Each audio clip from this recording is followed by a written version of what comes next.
Leksimizin ikincisini başlayımız, hürmetlik vatandaş. Endiki mavzularımda genellikle kısa haberlerin devamı. Şimdi anlayışsız bunu vatandaş. Kısa haberlerin devamı. Evvel çislan eğitimteyli bir gün çislağa 2020 yıl 7. ayının 1. günü. Haftaki çarşamba. Az görülüdüğün bir iş. Amerika'nın 1. derecelik alaylı hareket kısımları pis boğdu birleşme manevri şeklinde peyda oldu. Birleşme manevri ötküzü şeklinde peyda oldu. Amerika-Tayvan armiyası hemkarlığı ekrana çıktı. Halkılık payı torpilim kanalı. 6. ayının 29. günü yutu. Yana bir haber. Amerika Cungo oturusida urush bo'lamdi. Tayvan urushga qatnashib, endi Tinch okean hamkorligi o'tirg'i chiqamdi. O'zicha Tayvan qalamning uchi emas, balki qirliq marvoyit dedi. Halqiliq payt torpilim kanalı 6. ayının 30. günü yuttu. Xi Jinping 8 devlet armiyası karşı uruş qilishga iroda bağladı. Merkezi Harbiy İşlar Komiteti 1 necha million zapas qismga birdek qo'mondonlik qiladigan bo'ldi.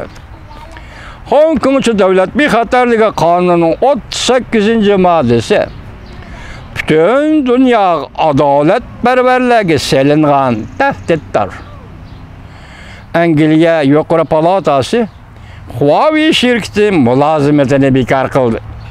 Canlı nazarı 6. ayının 30. günü yutup Hong Kong Devlet bexatarligi kanuni kuchga ega bo'lib, tunji misali Shangang yana Hong Kong mustaqilligi bayrog'ini ko'targan bir nafar er kishi qo'lga olindi. Mavzuli xabar 6. ayının 30. günü Dünya Haberleri tor betida e'lon qilindi. Xabar bunday başladı.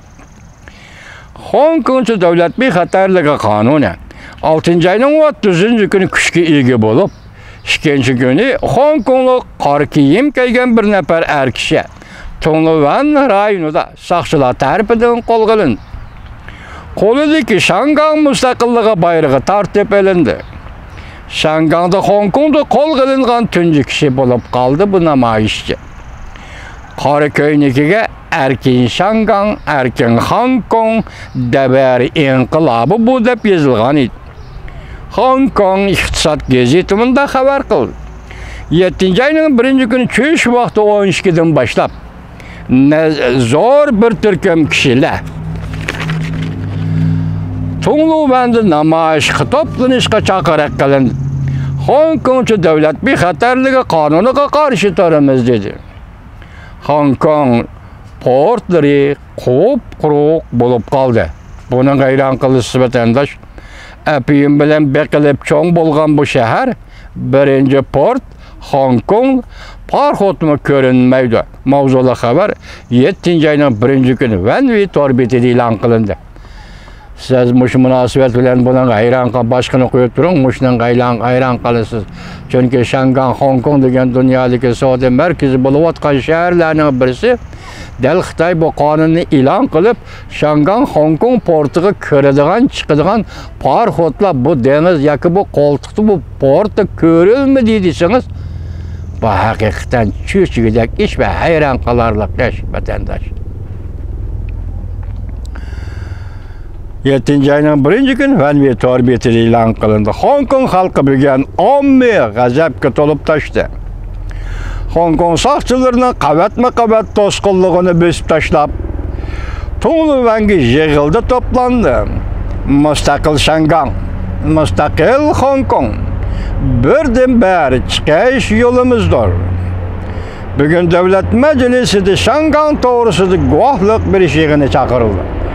Bugün 7. ayının 1. günü çarşambada hazır Amerika Qo'shma Shtatlar Davlat Majlisida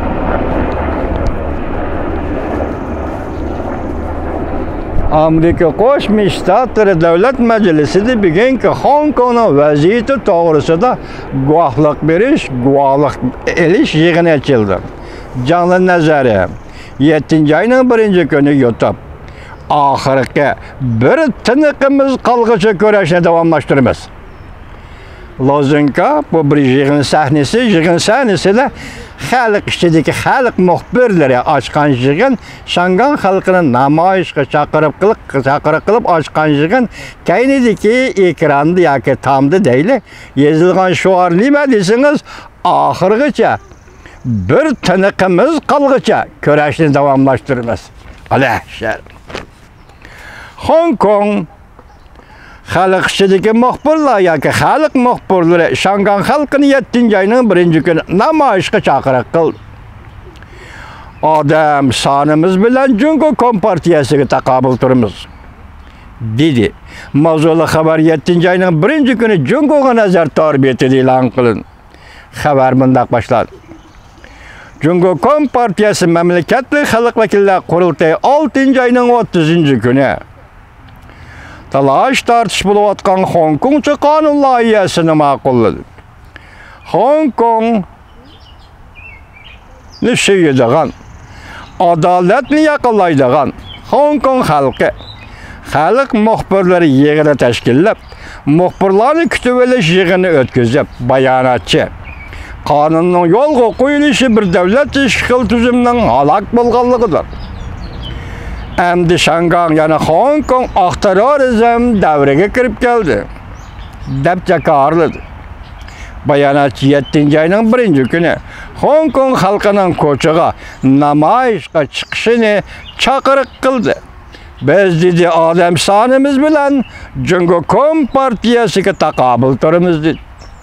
Bu qatimqi namoyish Hong Kong xalqining aks sada qaytirgan eng oxirgi paristi bo'lib qoldi.